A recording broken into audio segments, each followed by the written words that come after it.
todos. Lo primero, agradecer a INCIBE la invitación, que siempre cuentan conmigo para estos eventos.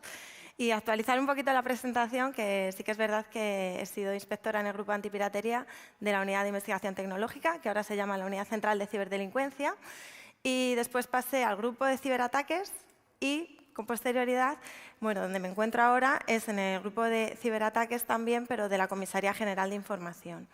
Pero bueno, más allá de eso, muchas gracias a los que estáis aquí y estáis aguantando hasta altas horas de la tarde después de un día intenso, y muchas gracias y un saludo a todos los que nos veis en streaming, que seguro que estáis ahí tirados en el sofá de casa tan a gustito. Bueno, quería enseñaros, para que esto no fuese muy aburrido, quería hacer un juego. Entonces, os voy a pedir que participéis, que saquéis el teléfono móvil y que entréis en kahoot.it, ¿vale? Y introduzcáis ese PIN. Aquí todos más o menos tenemos un perfil técnico, pero bueno, yo voy a probar cuánto sabéis de ciberincidentes, ciberdelitos y de Policía Nacional. ¿Cómo trabaja la Policía Nacional esos incidentes o esos ciberdelitos? De momento no hay nadie. Os doy tiempo, sin problema. Ahí van subiendo los jugadores.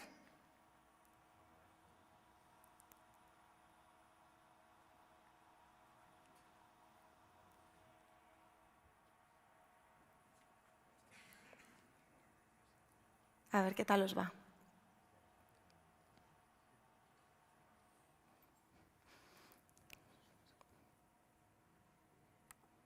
Como todo juego tiene ganador, luego ya veremos a ver quién paga las cañas, ¿no? Como se suele decir.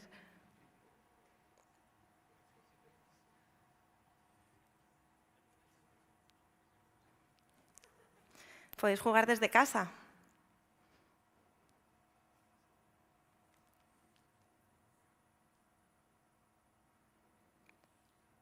¿Más o menos lo tenéis, por lo menos los que estamos aquí? ¿Comenzamos? Venga, pues vamos a empezar.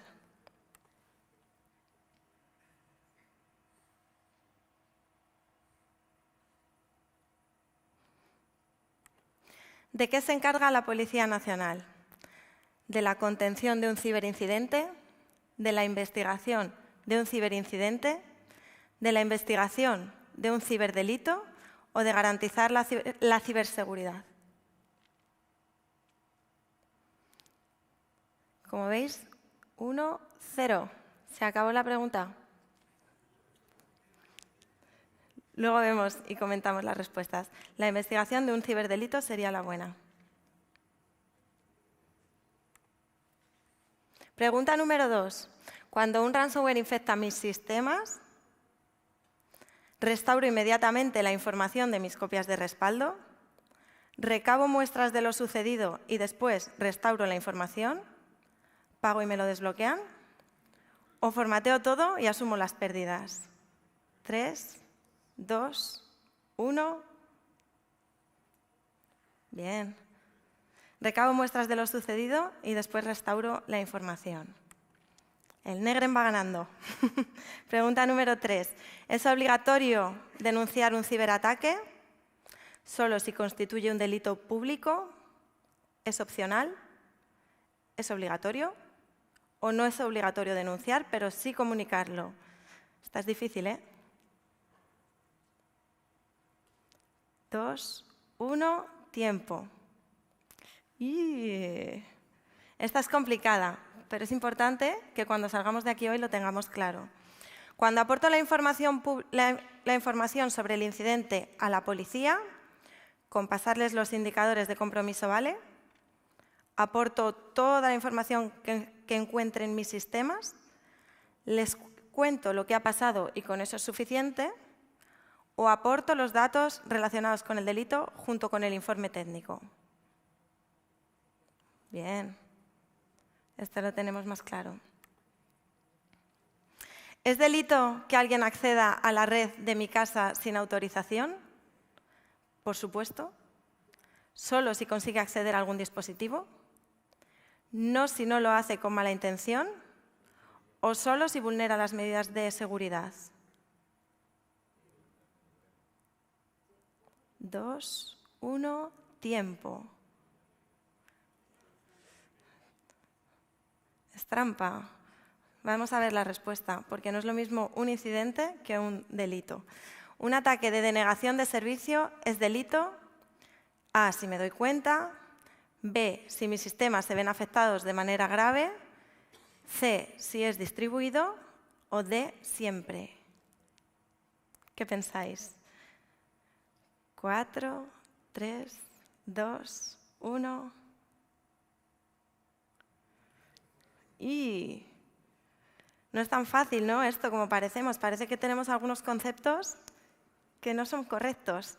Si descubro una vulnerabilidad que me permite acceder a un sistema, ¿lo reporto a la policía? ¿No lo reporto porque es delito?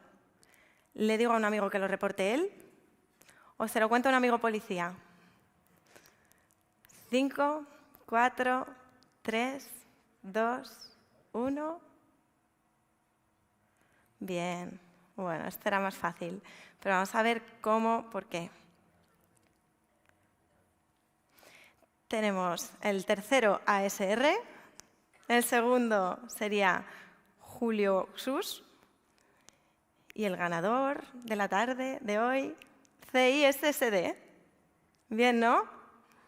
Bueno, pues vamos a desmontar todos esos mitos o falsas creencias que tenemos sobre ciberincidentes y ciberdelitos. Para ello,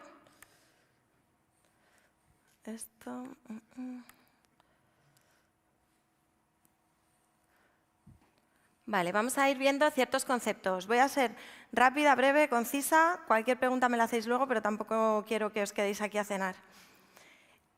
Así que simplemente el ciberespacio. Aquí todos tenemos claro lo que es el ciberespacio. Solamente quería decir que la OTAN ya lo considera un nuevo espacio, una última dimensión, una quinta dimensión, donde librar una batalla. Aire, tierra, mar, el espacio y ahora también el ciberespacio. Nos imaginamos algo como esto, pero creo que aquí todo el mundo sabemos que en realidad es esto.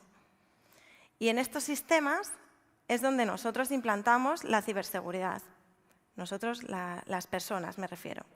Entonces tenemos conceptos, el ciberespacio y la ciberseguridad, que es todas esas medidas de seguridad que implantamos en nuestros sistemas de información o redes de comunicaciones. Hasta ahí bien, ¿no? Pero pueden darse ciberincidentes. Incidentes de cualquier tipo que afecten a la integridad, confidencialidad o disponibilidad de mis sistemas o de mis redes de comunicaciones, de mi infraestructura técnica. ¿Vale? ¿Y en qué momento entra a jugar la Policía Nacional o las fuerzas y cuerpos de seguridad? Esto es lo que quiero que entendáis, lo que es diferente al resto. En el momento que hay un ciberdelito. Es decir, nosotros no gestionamos ciberincidentes ni investigamos ciberincidentes a no ser que esos ciberincidentes constituyan delito. ¿Vale? Lo vamos a ir viendo en qué casos constituye delito y cuáles no. Y entonces, en ese punto, estaríamos haciendo frente a la ciberdelincuencia. ¿Cómo se clasifica la ciberdelincuencia? Para que lo entendamos de forma muy, muy sencilla, puede haber dos tipos de delitos. Los delitos que llamamos ciberfacilitadores, es decir, todos aquellos delitos que han existido toda la vida, pero que ahora, gracias a Internet, tienen una mayor difusión, pueden provocar un mayor perjuicio y llegar a muchísima más gente. Y por otro lado, estarían los delitos ciberdependientes, que son aquellos que si quitamos Internet, si quitamos toda esa infraestructura tecnológica, no existen. ¿Vale? Son nuevos delitos que surgen con la aparición de Internet o de otras redes de comunicaciones, no tiene por qué ser Internet. Por ejemplo, delitos ciberfacilitadores, los que, gracias a la existencia de Internet, se cometen de una forma más sencilla, tienen mayor alcance, etcétera, etcétera. Serían, por ejemplo, las estafas y fraudes. Toda la vida han existido las estafas y los fraudes, el timo de la estampita, las cartas nigerianas, delitos tradicionales, ¿no?, que me engañan y hacen que yo haga una transferencia en mi perjuicio y a favor de otra persona. Los delitos contra las personas, por ejemplo, injurias, calumnias, todo el tipo de acoso, eso ha existido toda la vida en persona. Lo que pasa que ahora, a través de Internet o de redes sociales, pues se ve facilitado, tiene una mayor difusión y una mayor gravedad. explotación sexual infantil, igual, ¿vale? Contra la propiedad intelectual, los típicos CDs que se distribuían, ahora por Internet, todo es mucho más fácil. Y luego tenemos los delitos ciberdependientes, de máquina a máquina. Si quitamos las máquinas, dejan de existir. No existían antes de Internet o de las redes de comunicaciones, pero ahora existen gracias a ellas. ¿Y qué son los ciberataques? ¿En qué consisten los ciberataques? Bueno, pues son ataques contra la confidencialidad de mi información, de mis sistemas de información o de mis redes de comunicaciones, contra la integridad, igual, de mi documentación, información, sistemas o redes, y contra la disponibilidad de mi información o de mi infraestructura. ¿Cuál es el ranking de los ciberataques? Por Europol. Lo primero, el ransomware. Aquí no creo que haga falta que explique lo que es un ransomware. Lo que pasa es que sí que se está dando, bueno, cada vez hay menos cantidad, pero sí más dirigidos, ¿vale? Tienen una mayor repercusión. Con motivación económica, pero se están empezando a ver motivos de sabotaje. ¿Qué es esto? Que el ransomware que me infecta mi sistema ya no me está pidiendo simplemente dinero a cambio por desinfectarlo, sino que directamente se utiliza para eliminar toda la información que yo tenga en mis sistemas. Eso está empezando a afectar a las empresas. Las vías de infección más comunes, bueno, emails y vulnerabilidades, como siempre. El segundo en el ranking serían los datos comprometidos. ¿Qué información quieren de nosotros los delincuentes? Información financiera, datos de carácter personal y credenciales. ¿Para qué? Para cometer otros delitos o para sacarle una rentabilidad económica, porque todo se compra y se vende en Internet. Todo dato es monetizable. ¿Cuáles son los vectores de ataque más comunes? Phishing, las brechas de seguridad, malware y luego, cuidadito, cuidadito con los insiders. ¿Qué es eso? El típico empleado de la empresa que se va a ir, que se lleva mal con el jefe, esas cosas pasan. El tercero en el ranking serían los ataques de denegación de servicio, ¿vale? Los normales, distribuidos, da igual. Conllevan muchas veces extorsión, es decir, yo ataco a una empresa, por ejemplo, imaginaros el día de las elecciones si atacan a Indra, ¿no? Que era el encargado del recuento, pues le podrían haber dicho o me pagas cierta cantidad, 1 millón de euros, o no te restablezco el servicio. Si me lo pagas, pues en 5 minutos está todo funcionando con normalidad y no se va a dañar tu reputación y no va a pasar nada de nada, ¿no? Por ejemplo. Entonces hay mucha extorsión detrás de un ciberataque. Y luego también por motivos ideológicos, por motivos activistas, ¿no? Ahora que viene la cumbre del clima, pues se podrían producir ataques con motivos activistas, contra actores del sistema. Y luego tenemos defacement. Bueno, es el típico ataque a una página web que no tiene mayor importancia, simplemente es muy visual y tiene repercusión, pero digamos que los sistemas de información, bueno, pues no son afectados y no tiene mucha gravedad.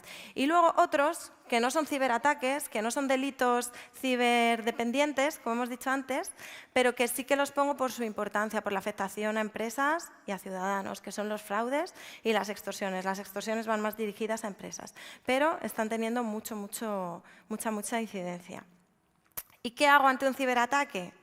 Bueno, esto la mayoría os dedicáis a ciberseguridad, ¿no? Y entonces no creo que os tenga que dar yo lecciones, pero el equipo técnico se encargará de detectar y contener el ataque, de mitigar el impacto que pueda tener el incidente, de asegurar la continuidad de negocio sin eliminar pruebas, y ahí sí que meto yo la puntita policial, ¿vale? Ahora lo vemos, y de proteger los sistemas. Es decir, toda la vida en la calle, cuando ha habido una emergencia, ha acudido la policía corriendo a atender esa emergencia. En ciberseguridad no, en ciberincidentes no. Es el equipo técnico, los CERT, los que van a solventar esa incidencia. Nosotros vamos a hacer la investigación policial que va después de que ese incidente ya se ha contenido, se ha mitigado, ¿vale? Y está todo controlado. Pero de nuestro trabajo, o sea, nuestro trabajo depende de cómo se recabe esa información del forense que hagáis a posteriori. El equipo técnico tiene que hacer un análisis forense de lo ocurrido y tiene que recabar indicios o pruebas del delito, salvaguardar la cadena de custodia, que ahora os voy a explicar lo que es, y elaborar un informe técnico. Con todo eso vais a recopilar esta información, pasársela a la policía y nosotros podremos iniciar una investigación para llegar a detener a los culpables. ¿Y qué quiere decir salvaguardar la cadena de custodia? Porque nosotros estamos un poco entre medias del mundo judicial, ¿vale? Nuestro objetivo es poner toda esa información y esas personas que sean responsables del delito ante la autoridad judicial, y estamos en medio de ellos y de los equipos técnicos que gestionan las incidencias. Bien, pues para que algo sea válido y que en el juicio, en el proceso penal, no pueda decirse pues, que la prueba ha sido manipulada, que de dónde ha salido eso, que no se tiene conocimiento del verdadero flujo que ha seguido una evidencia electrónica, necesitaríamos que cada vez que recabáis indicios o pruebas del delito en vuestros sistemas, quede constancia de quién ha realizado esa descarga o esa extracción de esos datos. Por ejemplo, imaginaros que quiero acceder a los logs de un servidor web, ¿vale? Que le han hecho un defacement, por ejemplo. Entonces, ¿quién me va a realizar la descarga de los logs? ¿De qué servidor en concreto? A nosotros luego nos ayuda a saber cómo tenéis montada la infraestructura y en qué fecha, hora, en qué momento. Vamos, que eso quede constancia por escrito. Eso se pasa a la policía, por supuesto, queda reflejo por escrito y de ahí en adelante nosotros trabajamos con esas evidencias o con esa información de la que podemos extraer pruebas del delito. Todo eso lo vamos a trabajar, pero ya viene de un sitio que sabemos cuál es, ¿vale? Que el juez sabe de dónde vienen esas pruebas. Eso es importante. Entonces, si nos llega un ransomware, nada de borrar toda la información, simplemente restaurar las copias de respaldo y ya está. No. Vamos a coger todas las evidencias que podamos de manera correcta, que quede escrito qué evidencias se recogen, en qué momento y por quién, y eso lo aportaremos a la policía, ¿vale? Después ya, por supuesto, restaurar el sistema y que nos afecte lo mínimo posible. Tengo el deber de notificar un incidente. Ahora estoy hablando de incidentes, ¿vale? Ciberincidentes. Vamos a ver, por ejemplo, la diferencia entre un ciberincidente y un ciberdelito. Por ejemplo, me llega un ataque de denegación de servicio a mis sistemas, ¿vale? Pero lo detecto, lo contengo. Y imaginaros que es una página web. Pues mi página web sigue funcionando, sin problema, ¿vale? ¿Ahí ha habido un ciberincidente? Sí. ¿Seguramente lo habéis gestionado bien, de manera correcta? Bien. ¿Ha habido un ciberdelito? No. En ese caso, no. ¿Vale? Vamos a ver luego exactamente qué diferencias hay entre ciberincidente y ciberdelito, pero esto es un ejemplo. Entonces, si me llega un ciberincidente, ¿tengo el deber de notificar?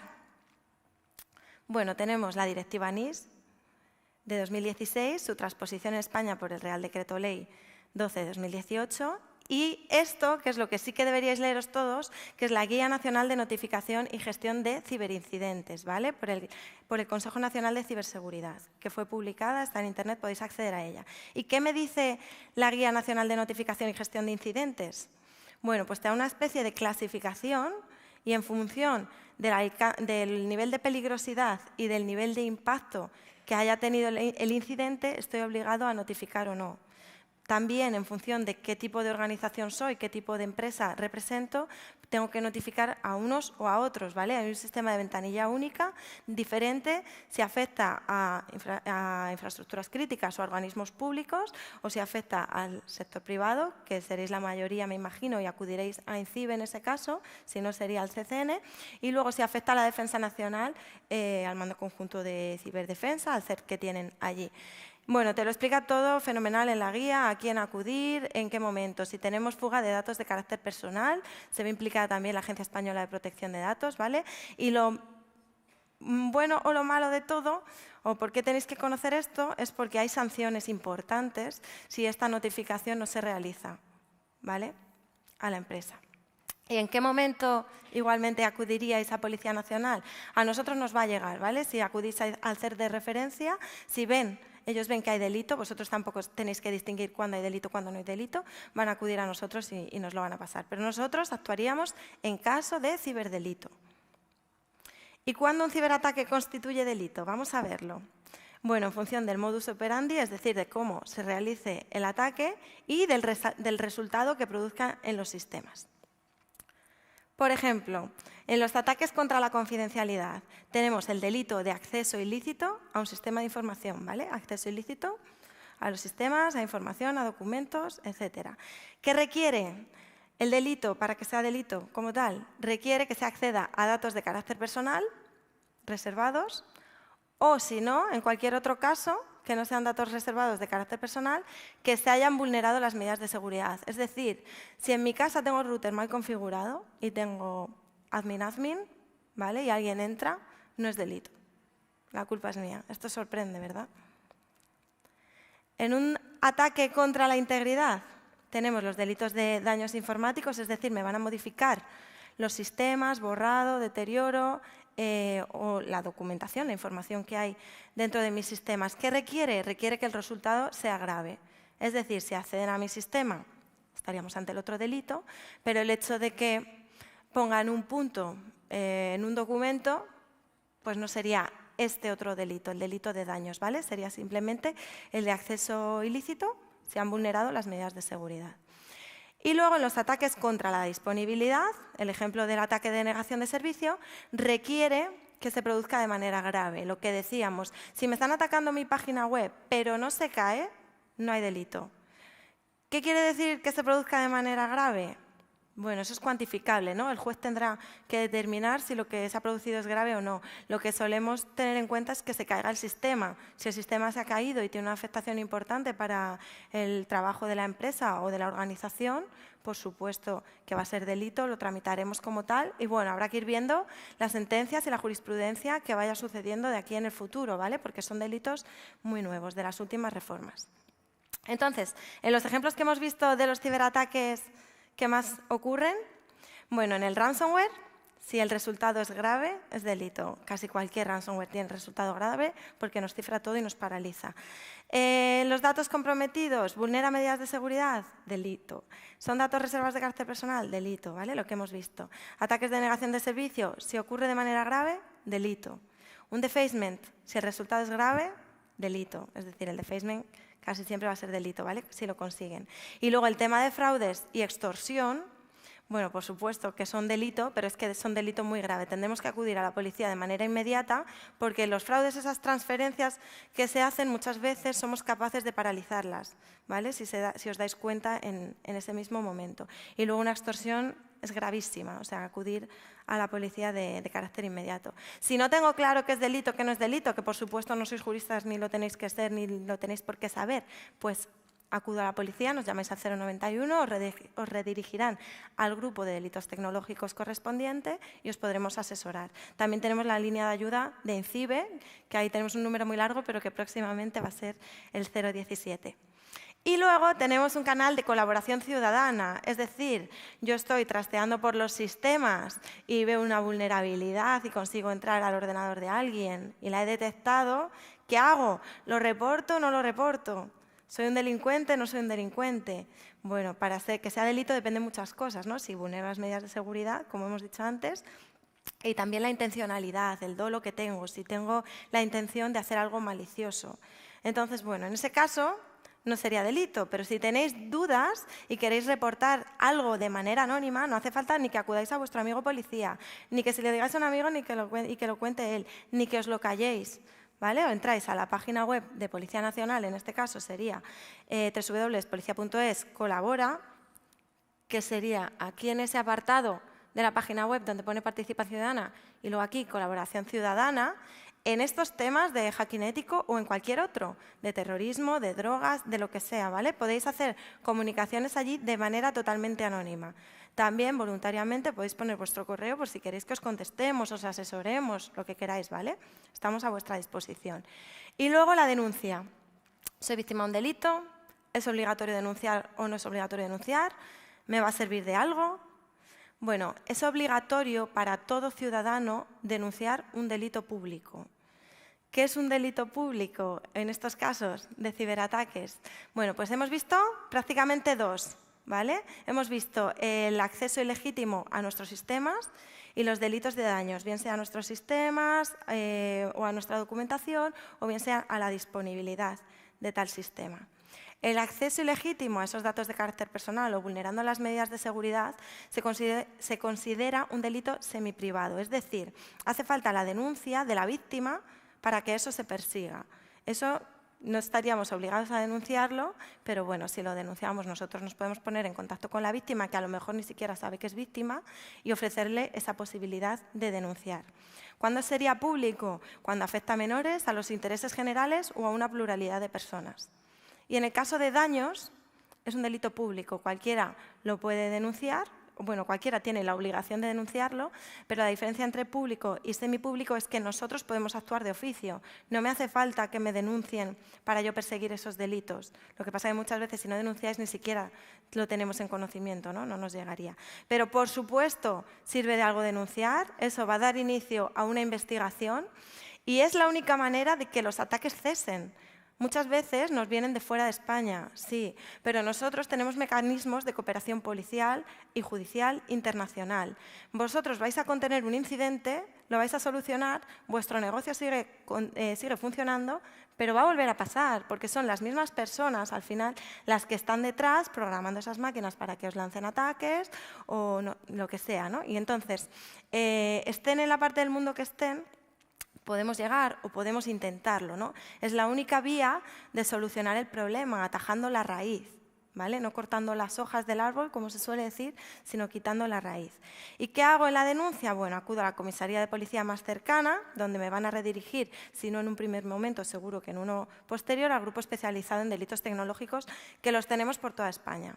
Y aportamos toda la información disponible de esa manera que hemos dicho, ¿no? Los logs que hemos extraído, junto con un informe técnico, etcétera, etcétera, salvaguardando la cadena de custodia, que ahora sí que sabéis lo que es, y lo aporto a la policía pues, en el formato que sea, como en un USB, en un DVD, se puede enviar por correo, ¿vale?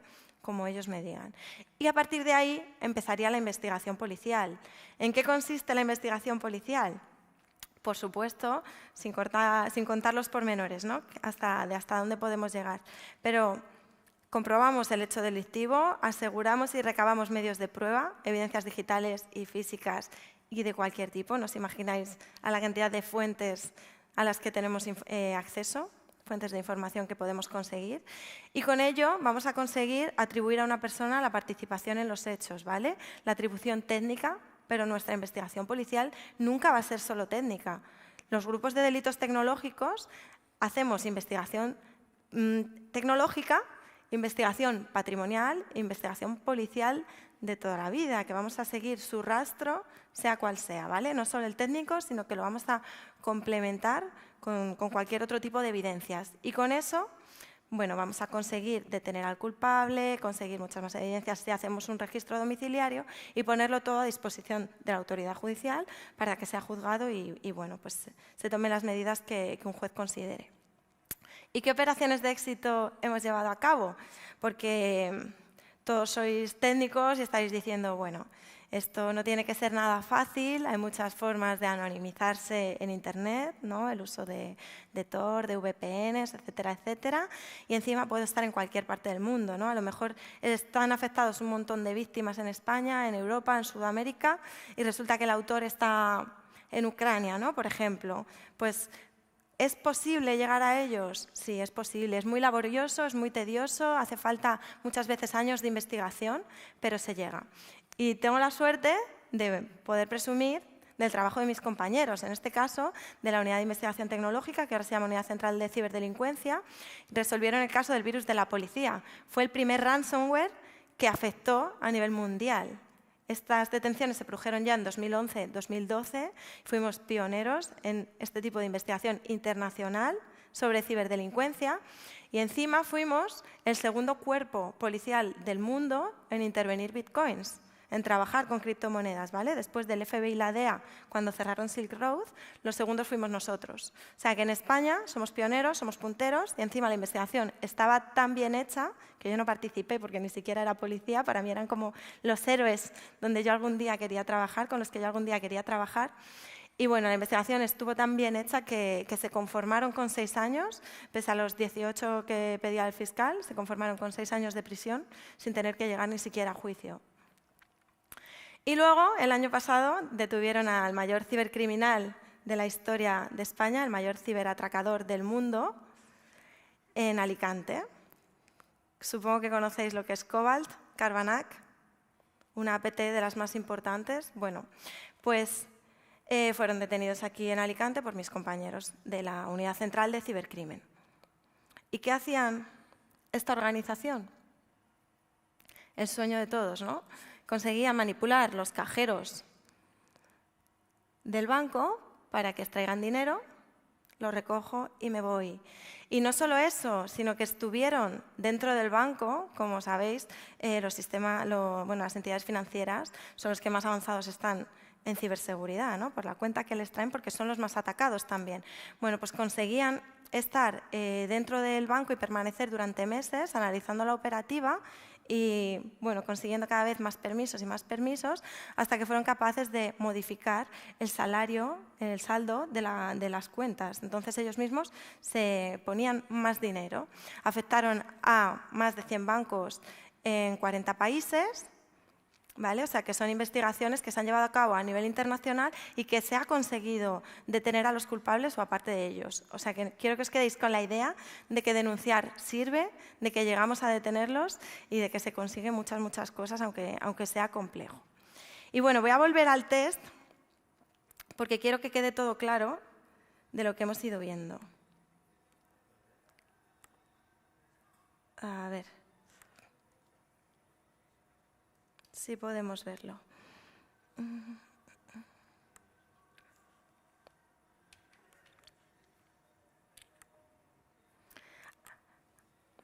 A ver si ahora lo tenemos más claro.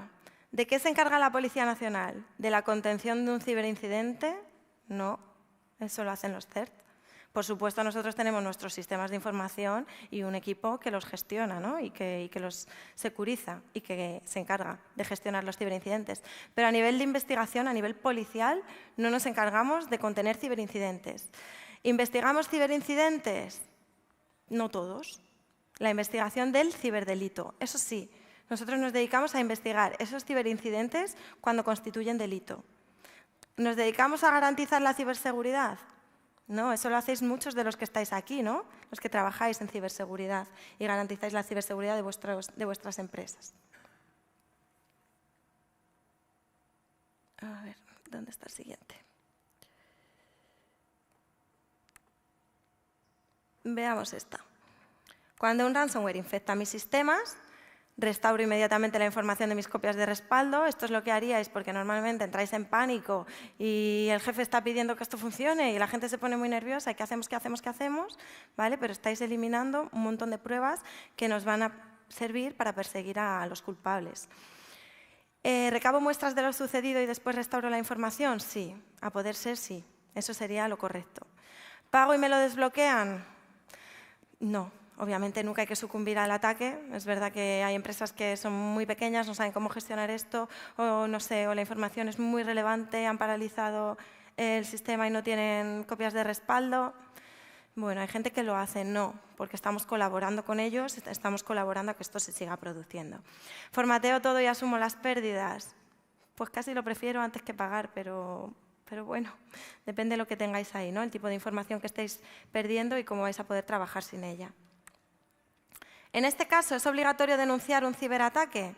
Solo si constituye delito público. Eso es un poco complicado de saber, ¿vale? Vosotros, si queréis, siempre comunicarlo o preguntad, consultad. La diferencia está en si me afecta a mí solo y han vulnerado mi derecho a la intimidad, por ejemplo, han accedido a mi ordenador y bueno, yo considero que no es muy relevante para mí, que tampoco tengo nada del otro mundo, pues puedo no denunciarlo y no perseguirlo, no pasa nada. Pero si es algo que afecta a una generalidad o es algo que ha producido daños en un sistema, sí debería denunciarlo, es obligatorio. Veamos la siguiente. Cuando aporto la información sobre un incidente a la policía, ¿con pasarles los indicadores de compromiso vale? No vale.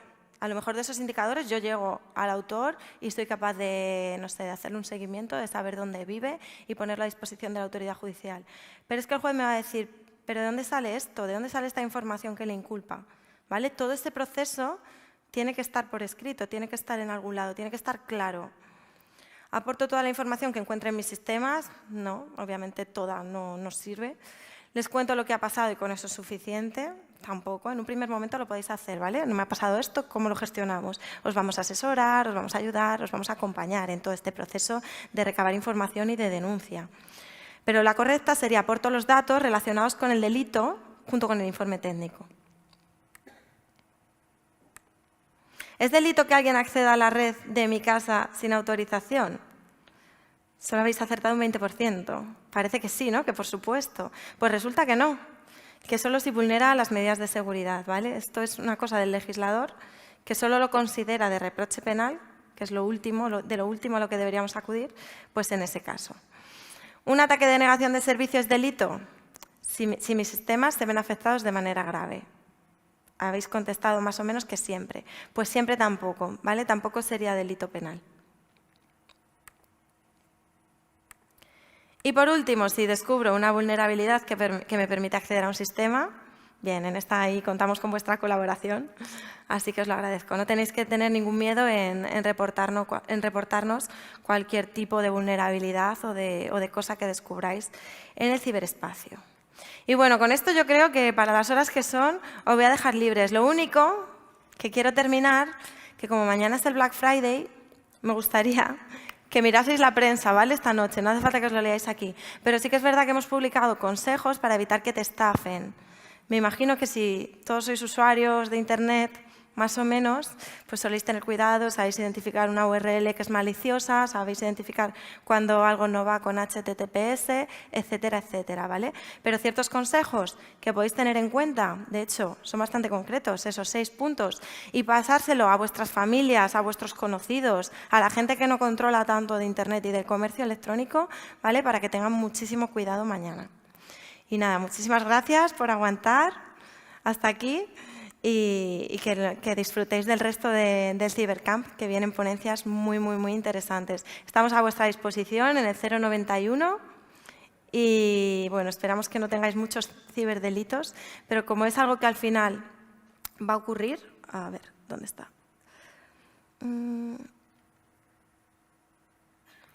Creo que la he cerrado. Como es algo que al final os va a ocurrir antes o después, pues por supuesto que ahí estamos para ayudaros. Muchas gracias.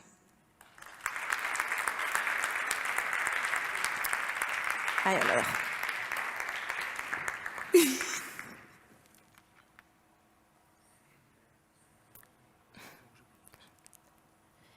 Muchísimas gracias a ti, María. ¿Hay alguien que quiera hacer alguna pregunta? Todavía estamos a tiempo. Buenas tardes. Buenas tardes. Hola, sí. ¿qué tal? Vale, mira, he venido un poco tarde a tu ponencia, pero me ha gustado escucharte. Quería que me contases un poco, a ver, como fuerzas y cuerpos de seguridad que representas aquí ahora mismo, me da la sensación que la legislación nacional se queda un poco coja a la hora de investigar los ciberdelitos, puesto que no estamos hablando de algo físico, sino que se mueve de país, incluso de continente, de forma muy rápida. Yo he estado por mi trabajo en reunión con otras fuerzas y cuerpos de seguridad y es algo bastante complejo de seguir incluso a nivel europeo. Entonces me gustaría saber un poco cómo trabajáis el tema este, porque además de estar en constante innovación es un tema muy complicado de darle solución. Sí. Como dices, es algo que está en completa innovación, pero tenemos uno de los sistemas legislativos más avanzados del mundo en materia de ciberdelincuencia y de cooperación policial internacional y cooperación judicial internacional. Tenemos una ley que ha sido actualizada en 2015, que eso para el nivel al que van las leyes es muy, muy moderno. No sé, nos permiten cosas nuevas que no tienen en otros países, como el registro remoto de dispositivos. Es decir, yo puedo infectar con un malware el dispositivo de un investigado y recabar de ahí toda la información. Eso antes no estaba contemplado, es algo bastante nuevo. La figura del agente encubierto informático, etcétera, etcétera, ¿no? Otras muchas medidas legislativas que son pioneras y que los países de Sudamérica nos vienen copiando y somos un reflejo de buena legislación y de legislación avanzada. No digo en España simplemente, sino en toda Europa, ¿vale? Porque está normalizado. Sí que es verdad que es muy complejo investigar. ¿Pero por qué? Por esas medidas de anonimización que tenemos, porque la gente se esconde detrás de VPNs, de nodos Tor. Pero bueno, llegamos a muchos sitios, no voy a hacer mucho hincapié en qué medidas utilizamos, pero tenemos muchas medidas de investigación que sí que funcionan. Pese a que sea complejo y lento y tedioso y todo tiene que estar reflejado en papel, ¿vale? Nos ahogamos un poquito en la burocracia, pero al final llegamos y conseguimos muchas cosas y, bueno, los delincuentes se sorprenderían de la cantidad de datos a los que somos capaces de acceder. Y luego hay un tema, bueno, pues que Internet no tiene fronteras, entonces la ciberdelincuencia tampoco. Si yo voy a cometer un ciberdelito en España, seguramente no lo haga desde España, porque me va a ser más fácil que lleguen a mí y que me persigan. Entonces me voy a ir a otro país.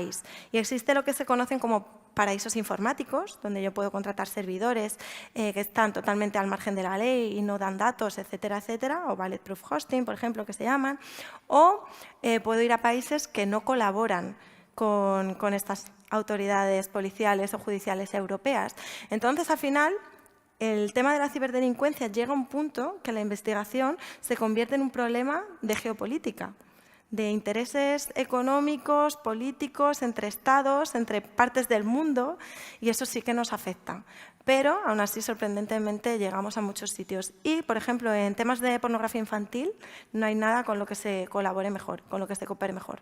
Todo el mundo está por la labor de ayudar en perseguir a los delincuentes, a las personas, a los autores de pornografía infantil. ¿Alguna otra pregunta? Hola, buenas tardes. Buenas tardes. Bueno, la pregunta no está relacionada directamente con los ciberataques y todo, pero bueno, es más relacionada con el tema de la educación. Yo que soy director de un instituto de secundaria y lamentablemente pues cada vez tenemos más... bueno, es que no sé hasta qué punto son delitos, están tipificados como delitos. Pues más historias de estas de que es suplantaciones de identidades, de entro en tu cuenta, de si te grabo algo y luego te extorsiono. Entonces, me gustaría ver si me pudiera resumir básicamente cómo estarían tipificados esos delitos y cuál sería la sanción económica o la sanción penal, porque muchos es que se lo saben todo. Yo es que soy inimputable, tengo menos de 14 años. Tratar de asustarles, pero es que se lo saben todo. Entonces, por tenerlo muy claro para el día a día, poder yo decirles, pues mira, esto, si hacer esto, que sepas que es un delito, aparte de la sanción académica, es un delito, si te denuncian te puede caer esto, esto y esto, y a ver si un pequeño resumen. ¿Vale? Bueno, en primer lugar, os invito a que mandéis un correo a participa@policia.es, porque tenemos personal especializado en ir por los colegios, dando las charlas y concienciando a los alumnos y a los menores en el buen uso de Internet. Bueno, pues los delitos que más se suelen dar en las aulas, ciberacoso, ciberbullying, todas esas injurias, calumnias que se pueden dar en la red, todo eso sí que es delito. Normalmente, por ejemplo, el acoso, es que habría que ir a cada caso concreto. El acoso requiere que infunda temor en la víctima hasta tal punto que modifique su vida diaria, digamos. Imagínate que tienes tanto miedo de que te pase algo, pues que en vez de ir por una calle la cambias y vas por otra, ¿no? Pues lo mismo en Internet. Eso sí sería considerado delito, pero tiene que ser normalmente un hostigamiento de forma reiterada, además de grave. En el caso de la suplantación de identidad, en perfiles y demás, no está tipificado como tal. Hay fiscales que sí lo ven como delito, hay otros que no. Bueno, se puede ver en función del caso y de si hay otros delitos asociados, si es algo reiterado, de qué manera han accedido a ese perfil. Depende de la forma de acceder, sí que puede ser considerado un acceso ilegítimo o no. Bueno, eso hay que ir caso por caso, pero, por supuesto, lo que digo, en materia de formación, concienciación y prevención, participa@policia.es y en el caso de un hecho concreto, por supuesto, 091 o llamar a la comisaría, que nos van a atender, nos van a asesorar para cada caso concreto. ¿Alguna pregunta más?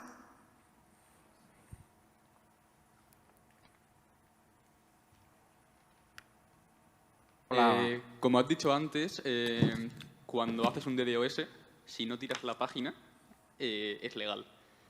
Entonces, no es delito. No es delito. Entonces, si tú haces un DDoS permanente a la página de policía... ¿Si haces, perdón? Un DDoS permanente a la policía, pero sin llegar a tirar la página. ¿No es delito? No es delito. No es delito. Bienvenido. No.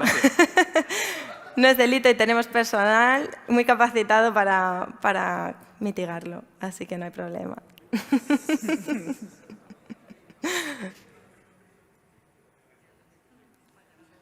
¿Te puedo preguntar yo? Perdona. Sí, perdón, ¿dónde estás que no te veo? por el centro. Vale. Buenas Sí. tardes, perdón. Buenas tardes, perdona. Digo que has citado que hay una legislación más novedosa en cuanto a este tema de ciberseguridad, ciberdelincuencia. ¿Esa legislación es la Ley de Enjuiciamiento Criminal o cuál es la que estás citando? Porque sí he visto una serie de artículos en la ponencia que ibas a desarrollar y sí he visto ahí en la propia ponencia una cita, pero ¿podrías decirme de forma resumida cuál es esa legislación? Sí. En Derecho Penal Sustantivo, que sería el Código Penal, tenemos la última actualización de 2015. Y en materia de investigación criminal, que sería esa Ley de Enjuiciamiento Criminal, también la última actualización es de 2015. Luego, las otras que he citado en cuanto a notificación de incidentes, estaría la Directiva NIS, que es europea, de 2016, pero nuestro Real Decreto Ley que la transpone es de 2018. ¿Vale? Es todo bastante actual. Pero eso no sería de delitos. Lo de la obligación de notificaciones, esa parte de delitos, eso es más de incidentes, ¿vale? Notificar ciberincidentes. Y por otro lado, estaría hablando de delitos, los delitos sustantivos, es decir, la tipificación de qué es delito y qué no, de 2015, y las medidas de investigación tecnológicas en la Ley de Enjuiciamiento Criminal, también de 2015, la última modificación. De acuerdo, muy bien, muchísimas gracias. A ti. Me estaba preguntando qué actuación tendría un abogado en todos estos temas, porque veo que la actuación de la policía veo que es muy eficaz, ¿no? Hasta estos delitos que vienen desde otros países, pero me estaba preguntando qué campo de actuación le queda al abogado en este tema. Pues no voy a dar pistas, que se busquen la vida ellos, que si no nos echan atrás nuestro trabajo. No, la verdad que se trabaja muy bien dentro de toda la complejidad que tiene el sistema. Vamos aprendiendo de unas investigaciones y de otras y como digo, somos pioneros en muchas de ellas y tenemos una larga trayectoria y se lo ponemos muy difícil a los abogados, muy difícil.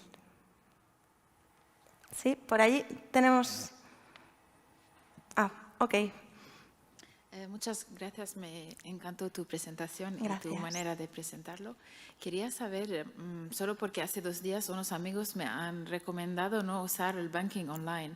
¿Os llega bastante crímenes con las apps que si hay que tener mucho cuidado o si...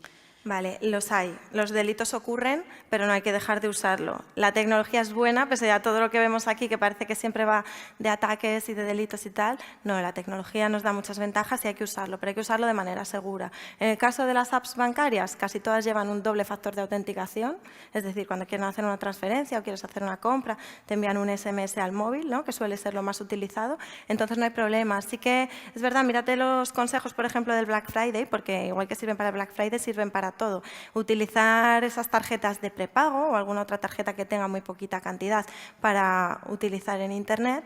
Y sí que es verdad que hay apps maliciosas bueno, pues que directamente le roban la información a tu banco. Entonces no hay nada que tú puedas hacer porque para ti es transparente. Ya no es un engaño al usuario, que es un phishing de una página web donde tú caes y metes tus credenciales. No, hay algo mucho más especializado que ya directamente afecta a la app bancaria y que es totalmente transparente para el usuario.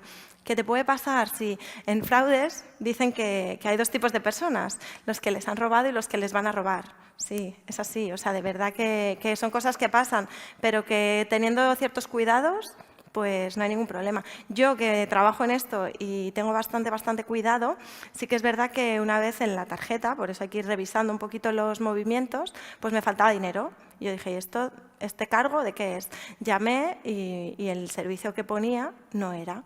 Entonces, bueno, no depende solamente de mí y de cómo yo navego de forma segura, porque puede ser que yo haya introducido pues, ese número de tarjeta de crédito en los servicios de alguna empresa en la que compro y que luego a ellos les hayan hecho un data breach, ¿no? Y esa información esté navegando por la dark web o por donde sea. Entonces, bueno, pues utilizar tarjetas prepago bien y luego si utilizo credenciales de acceso a comercio, a plataformas de comercio, etcétera, cambiarlas de vez en cuando. Los consejos de seguridad básicos, ¿vale? Por si están filtradas por ahí por la red, poder ir cambiando nuestras credenciales cada mes, cada 3 meses. Y es mejor, ¿sabes? Cuando dicen quieres guardar los datos de tu tarjeta para futuras compras, es Nunca. mejor siempre ponerla. Es mejor poner nunca. Vale. Nunca, porque cualquier persona que tenga acceso a tu navegador va a tener acceso a esas credenciales. Entonces es mejor que nunca guardemos las contraseñas en el navegador. Podemos hacer uso de gestores de contraseñas, que hay muchos programas. Si os metéis en la web de INCIBE, de la Oficina de Seguridad del Internauta, hay muchas herramientas gratuitas que puedes utilizar y algunas de ellas para gestión de contraseñas. Así no tienes que memorizarlas y se salvaguardan de forma segura, cifrada, etcétera. ¿Por allí teníamos a alguien? Sí. Hola. Enhorabuena por la ponencia, primero. Gracias. Y luego, supongo que se os dará caso también de autónomos y pequeñas empresas que denuncian. Sí. ¿Habría cabida para especialistas para ponerse en contacto con vosotros en el sentido de que os costará trabajo comunicaros en la parte informática con ellos? ¿Hay cabida para colaboración con la policía? Es decir, para crear empresas que se dediquen a mediar con vosotros para esa denuncia y determinación. No sé si es necesario, porque si una empresa pequeña, grande, me da igual, tiene un incidente, lo primero que va a hacer es acudir a INCIBE. INCIBE les va a ayudar a contener ese incidente, ¿vale? A gestionarlo. A nosotros van a acudir para la posterior investigación policial y cualquiera puede acudir a nosotros en el 091. Hay grupos especializados en delitos tecnológicos por toda España y luego nosotros estamos muy coordinados a nivel nacional. Entonces, no sé, si alguien tiene una duda en una localidad pequeña, nos va a llegar la duda o la investigación, si es de carácter muy complejo, a los servicios centrales, o si se va a, no sé, afuera internacionalmente, igual, ¿sabes? Es algo que nosotros sí que estamos coordinados y que vamos a gestionar. Entonces, un intermediario entre la policía y esa empresa, yo no lo veo necesario. No lo veo necesario, ni para la contención del incidente y posterior seguimiento, porque INCIBE te ofrece ese servicio, ¿no? El Ministerio ya ve que hay muchas empresas afectadas y está intentando ayudar a empresas y a ciudadanos, a pymes, a autónomos, a todo el mundo. Entonces, INCIBE ya te va a realizar ese soporte de manera gratuita y nosotros, por supuesto, estamos para atender al ciudadano. O sea, que no veo ahí el hueco para una empresa privada. Gracias.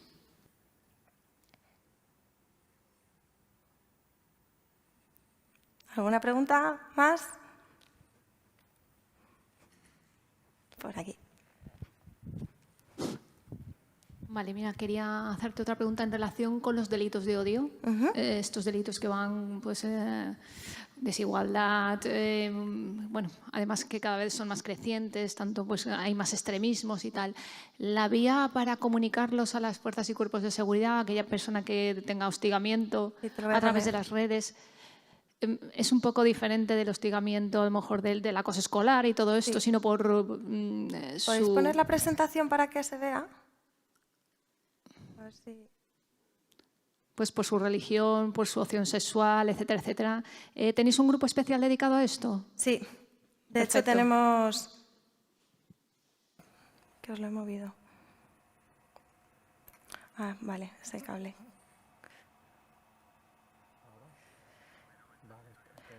Tenemos varios grupos dedicados a esto en función de la temática y también gente que participa en Secretaría de Estado porque se está tratando de forma conjunta porque está tomando mucha importancia, como dices, cada vez pasa más y en las redes sociales la gente se piensa que puedes decir lo que quieras sin ningún tipo de repercusión y no es así.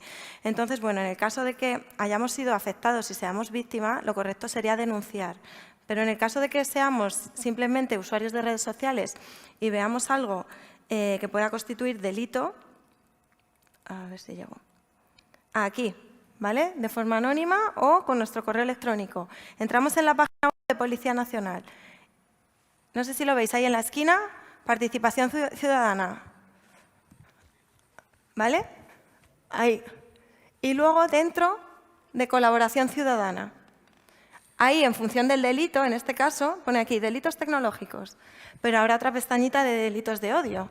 Entonces, le llega directamente al grupo que se encarga de investigar ese tipo de delitos. Y si no le llega a ese grupo, no te preocupes, que entre nosotros nos lo reenviamos al correo, etcétera, etcétera. Así que, sin problema. Perfecto. Esto es a nivel de ciudadano. A nivel de otras fuerzas y cuerpos de seguridad que les llegue, me refiero, policías locales, que les llegue de otras poblaciones algún tipo de delito o que ellos piensen que es un delito pero no lo tienen claro y cómo articularlo con vosotros, ¿cómo se hace?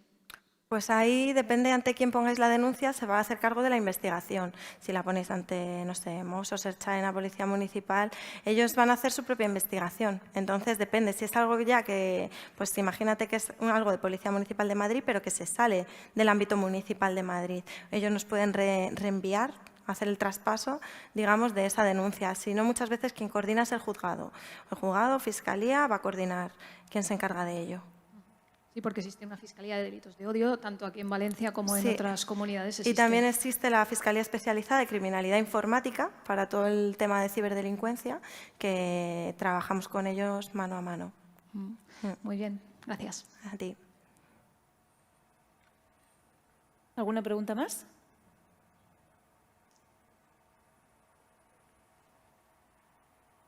¿A cenar? Bueno, pues fuerte el aplauso para María. Muchísimas gracias. Gracias. Gracias.